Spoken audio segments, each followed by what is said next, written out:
Something in the Pines. Filed under Strange by Silas Holloway. I've been doing this for a long time, long enough to know when not to chase a story with boots on the ground. Elder Pine Reserve, tucked in the fogged-over hills of the Pacific Northwest, is one of those places. 3 people have gone missing in its dense interior over the past 2 years. No remains, no belongings. Just absence. What made this case different was the way people talked about it, or, more precisely, didn't. Locals avoided questions. Online mentions would surface, then disappear. But a few agreed to speak to me. I didn't have to go into the forest to feel its teeth. Here's what they said. Interview 1. Lena and Devin. Campers. They look like any young couple, adventurous, caffeinated, slightly embarrassed to be taken seriously. I met them over video call. We were near Reaver Lake, Lena said, twisting a ring around her finger. It was beautiful. Quiet. But then we saw these tracks. Devin leaned in. They weren't paw prints. They were too long. 4 toes, but the spacing was weird. Like whatever made them had limbs that weren't jointed like normal animals. They heard it the second night. Not a howl, not a growl, Devin said. More like a whistle and a cough mashed together. At around 2 a.m., something brushed their tent.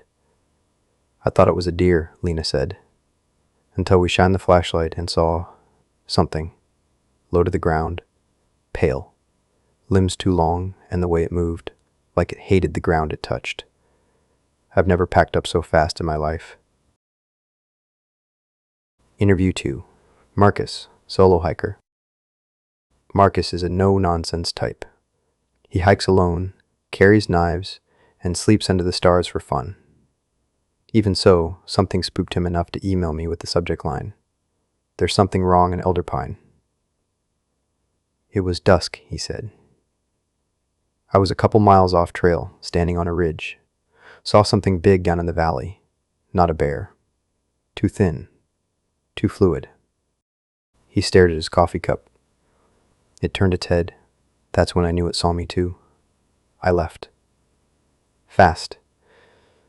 When I got to my car, there were scratches on the driver's side door, not claw marks, like something had dragged fingers. Long ones. I asked if he'd ever go back. No. And I don't say that lightly. Interview 3. Cora Barnes, retired ranger. She met me at a diner on the edge of a different park. She worked Elder Pine for 25 years and looked like she could still handle a mountain lion with her bare hands. That forest's older than most people care to think about, she said, sipping bitter coffee. It keeps to itself until it doesn't. I asked her about the missing hikers. One of them, I helped in before. Nice guy. Took photos of birds. 6 months later, we found his boot 30 feet up in a pine. Just the one. She glanced out the window. I've seen it. Just once. Pale, crouched, far off. It moved like it was listening for something it didn't understand. That was enough for me. She leaned in and added, "Some things the forest grows, but that thing ain't one of them." Interview 4. Jacob, local teen. Jacob was 17 and talked like someone who wanted to believe in ghosts but didn't expect to meet one. I was out with 2 friends last fall. Just hiking. We got separated for like 5 minutes. But I swear I heard Kyle calling me. He paused. Only it wasn't him. The voice was off. Like it was trying to sound human but couldn't stick the landing.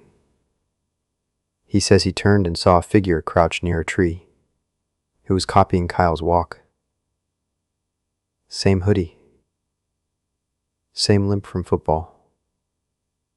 But it was too fast. Too stretched.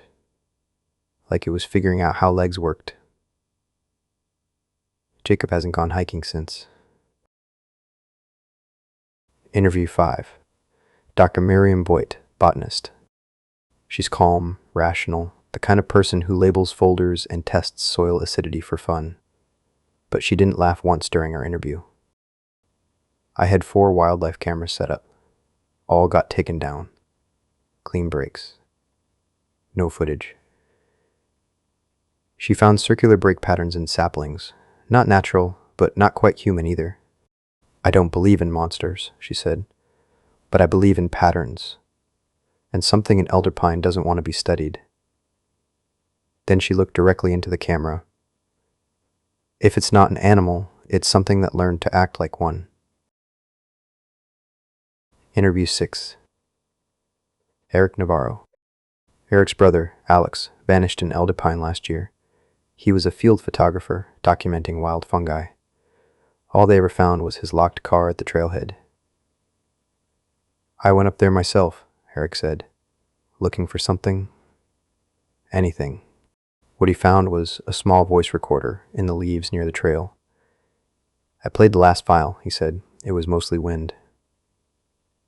Then there was this clicking, rhythmic, and faint humming, like something breathing with its mouth closed. He sent me the audio. I'll never play it in an episode. I don't know what lives in elder pine. I've heard stories about cryptids, wendigos, creatures pulled from folklore, but this doesn't feel like a myth. It feels like an error. Like something old and wrong got left behind and just kept growing teeth. I never set foot in those woods. Not because I was afraid of what I'd find, but because I wasn't sure there'd be anything left of me to walk back out. So I leave this here, on the record. Not to solve it, but to mark the shape of the shadow. If you hear something whistle and cough at night in elder pine, don't answer. Not everything that calls your name is hoping you'll come closer. If this sort of thing keeps you up at night, you might want to subscribe. There's always more buried in the archives, and if there's a story you're looking for, drop it in the comments. Odds are, I've already got a file with your name on it, just haven't dusted it off yet.